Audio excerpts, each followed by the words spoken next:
Welcome to Crafty Polyglot, the monthly podcast where language meets creativity. Each month, we sit down with leading voices and innovators in language education, from renowned educators to pioneers shaping the future of multilingual learning. Together, we explore the art, the science, and the passion behind mastering languages, uncovering the strategies and stories that inspire learners and educators around the globe. Whether you're a teacher, a student, or simply a language enthusiast, Crafty Polyglot is your gateway to fresh insights, practical tips, and meaningful conversations that celebrate the vibrant world of languages. Join us on this journey, because in every language, there's a new world to discover. Morning. I am Dr. Felicia Eybl, a member of the Horse Education Group, and I am the moderator for the Crafty Polyglot. Today, I am pleased to introduce another parent guest on the Crafty Polyglot podcast. Welcome, Ms. Tamika Shafik-Horton. Ms. Horton is the mother of two daughters who are enrolled in the Chinese Immersion program at Waddell Language Academy. And you can tell us about where your daughters are and where they are currently enrolled in school. Welcome to the Crafty Polyglot. Thank you. So my youngest daughter, Noah, is a freshman at UNC Chapel Hill. She has a double major, Chinese and environmental studies. Wow. And my oldest child, Amina, just finished grad school as a Schwarzman Scholar in Beijing. Wow. I love it that the students are studying abroad and learning and just doing wonderful things. So tell us what drew you to enroll your daughters in the language immersion program at Smith then. Sure. So initially I thought I was interested in Spanish immersion for my children. And I mentioned that to a friend and she told me that Spanish immersion was passé, that Chinese was the way to go. And I agreed with her. And so actually my kids were enrolled in another school and, it was around Thanksgiving time. I went and spoke with Inez Olshausen, appreciated what was going on at the school and moved my oldest to Waddell while she was in kindergarten. And we never looked back. Cool.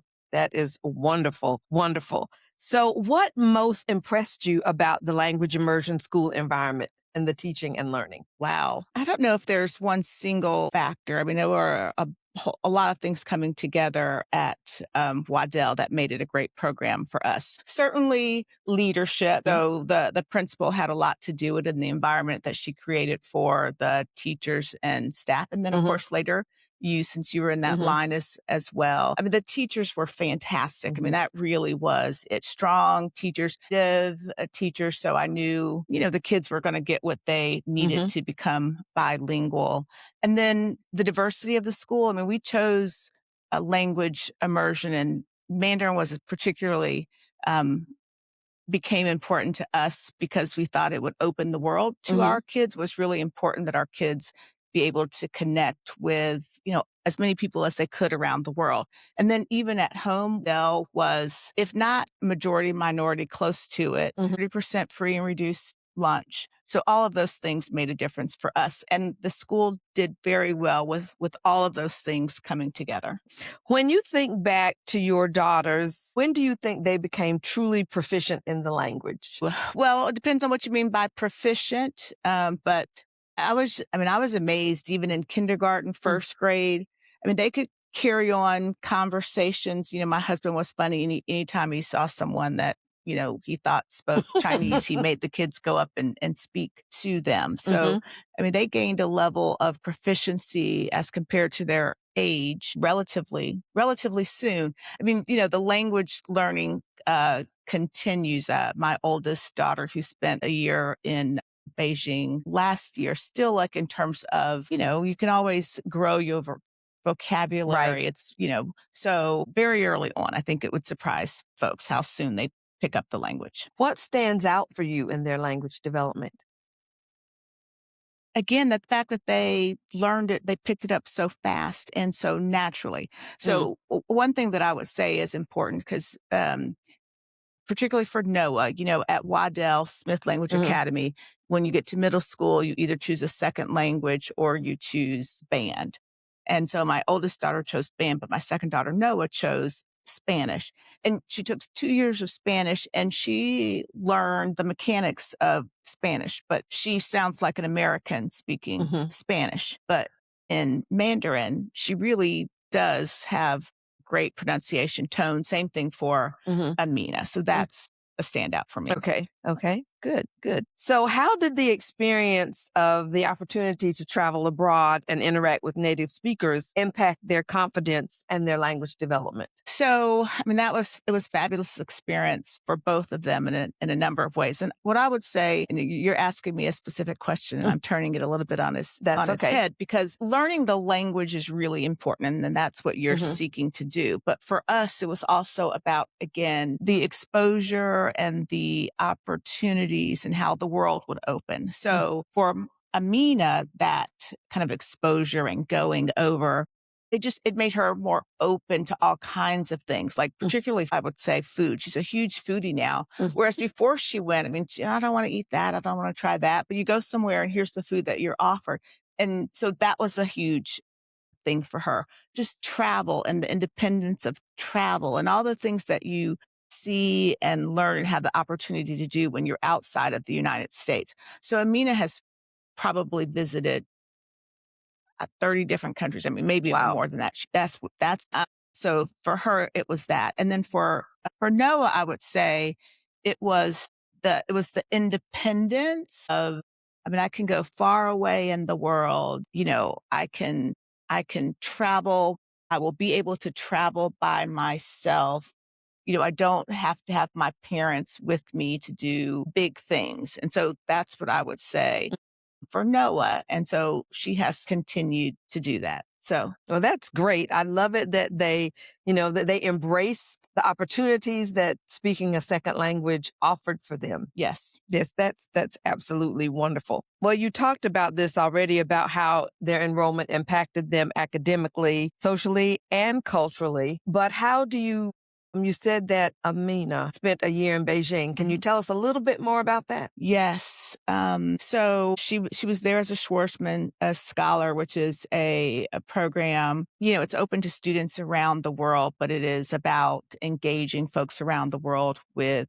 And so basically it's international relations between, and you get to have your own focus. So for her, of course, was America and China. And I would say by the time Amina got to her graduate program, she did an international program for undergrad as well.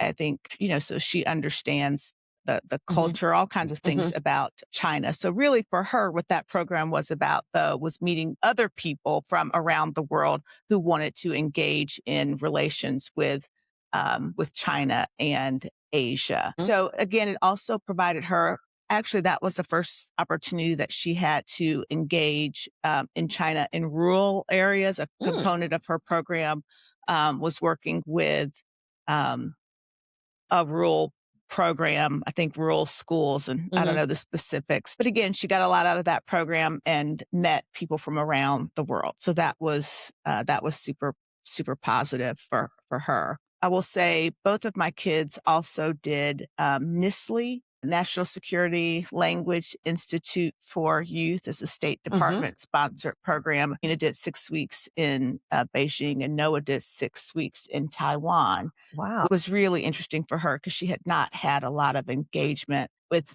Taiwan. And of course it's different in a lot of ways. Did she happen to visit with Li Lao Shu when she was there? Oh my goodness, she did not. She did not. I didn't know that she was back there. One of our favorite teachers. I mean, Waddell had just excellent teachers that I have to tell you, we still keep in touch with. Oh, nice. Very nice. Okay. So what advice would you give to parents who are considering a language immersion program? Go for it. I mean, right? Do it. It is the best way, in my experience, for your children to learn a language. I took both Spanish and French in high school and some in college. And, you know, I know a little bit, but I'm not bilingual for sure.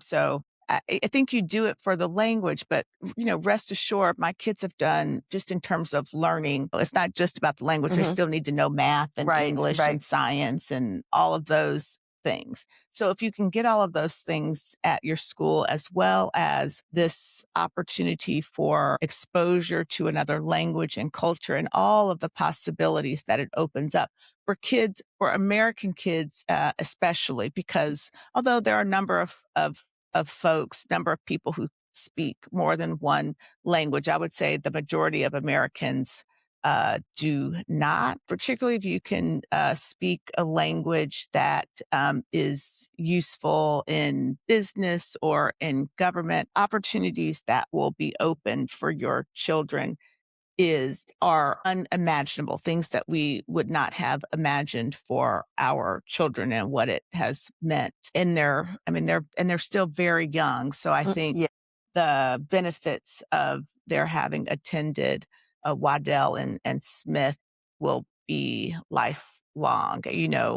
I hope I think I've expressed it to you. I feel indebted to Waddell and Smith and the leadership and the teachers. It was just the best thing for my kids. Great, great. I love that. And, I just love language immersion, and I love it when parents love language immersion and can share the advantages that their children have taken from language immersion and where that experience and those language skills have taken them. Thank you so much for joining us today on the Crafty Polyglot. Thanks for having me.